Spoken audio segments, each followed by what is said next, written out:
प्रखंड हलाकला गांव से आई हूँ और आप सभी को अपने बारे में बताना चाहती हूँ। मेरे अब्बू एक मजदूर है। हम लोग 5 बहन हैं। मुझसे बड़ी बहन की निकाह हो चुकी है। अब मेरे अब्बू ने 12 साल की उम्र में मेरी शादी करा दी। तब मैं 2 क्लास में पढ़ी थी। 1 साल के अंदर में मेरे पति ने दूसरे शादी कर ली और मुझे मेरे अब्बू की हम छोड़ गए। मेरा अब्बू गरीब है और मेरा कोई भाई नहीं है, इसलिए 3 बहन और अम्मी अब्बू की जिम्मेदारी मुझ पर थी।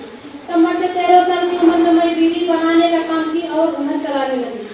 2015 में जीविका समूह में जुड़कर पहली बार 10 रुपये की बचत की। कुछ दिन बचत करने के बाद समूह से 5000 रुपये ऋण कर लेकर एक सेकेंड हैंड सिलाई मशीन खरीदी और पुराने कपड़े सीने लगी। कुछ दिन के बाद ने SJY और दीदी ने मुझे 10,000 रुपये दुकान बनाने का मदद मिला। फिर कुछ दिन के बाद में 20,000 रुपये सामान खरीदने के लिए मिला।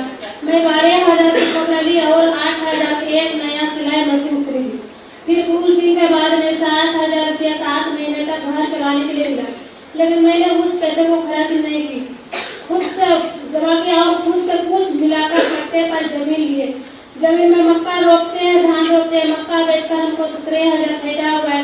10,000 अपना बचत खाता में रखे और 7,000 में फिर धान रोपे। धान से चावल बनाकर घर में खाती हूँ और धान का चारा जो गाय के भी खिलाती हूँ। मेरे अब्बू एक दिन मजबूर होकर हमको बोलते हैं, बेटी अब मैं मजदूर करने नहीं पाती हूँ, मेरा जगह भी नहीं है कहीं जो हम बेच के एक टोटो खरीद ले कि बाहर से पैसा आने वाला भी नहीं है, हमको एक टोटो खरीद के। तो बेटी एक तो हमको टोटो खरीदने का कोशिश कर दीजिए। तो अब्बू को बोले ठीक है, अब्बू एक टोटो खरीद दे देंगे। तो हमसे SJY में जुड़े। SJY में जुड़ने से पहले जो हम 100 रुपया कमाई कर रहे थे, सिलाई कर रहे थे, अभी SJY में जुड़ के जो हम कपड़ा की दुकान किए हैं, कपड़ा की दुकान से 500-600 की कपड़ा भी बेच लेते हैं और 300-400 की जो है ब्लाउज भी हम सी लेते हैं। सीधे जो है 1,000-1,100 तक हम इनकम कर लेते हैं। बस उसी का हिसाब से इनकम किए और मेरा अब्बू को जो है समूह से 30,000 रुपया ऋण कर ली और जो हम जो फायदा किए हैं उस फायदे से 30,000 रुपये लेकर मेरा अब्बू को एक सेकेंड हैंड टोटो खरीद के दी।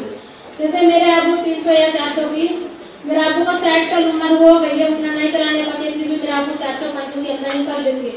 उसी का हिसाब से जो हम ऋण भी चुका दिए। मेरा दुकान में 40,000 की पूंजी है और पट्टे पर 40,000 में जमीन ली हूँ और बचत खाता में भी 30,000 जमा करके रखी हूँ भविष्य के लिए कि मेरा कोई कहीं से आने वाला नहीं है, इसलिए भविष्य के लिए हम 30,000 खाता में बचत करके रखी। और मेरा 3 बहन को पढ़ाने नहीं पाते गरीब की वजह से। अभी जो SJY में चुके जो हम तीनों बहन को पढ़ा दी हूँ और अपने गाँव के बेटियों को पढ़ने और हुनर और कम उम्र में शादी कराने के लिए भी मैं समझाती हूँ। अपनी गाँव की 8 लड़कियों को और 3 बहन को सिलाई मशीन चलाना सिखाई हूँ ताकि जरूरत पड़ने पर खुद की रोजगार कर सके। ये बात पर मेरी आप एकदम खुश होकर हमको बोलते, बेटी मंतसा मेरी बेटी नहीं है, ये मेरा बेटा है।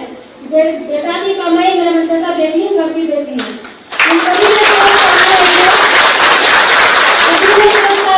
मेरा बेटे हमको टोटो खरीद दी, मगर मेरे बेटी जो है हमको टोटो खरीद दी है और 3 बहन को पढ़ा भी दिए, सिलाई का काम भी सिखा दिया। 8 लड़की को जो हमने सिलाई का काम सिखाया तो 8 लड़की का 300 टका महीना से हम पैसा भी ले चुके हैं।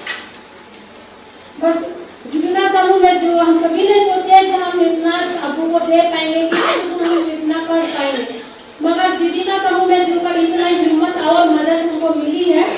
जब मेरा घर में अब इसका बहुत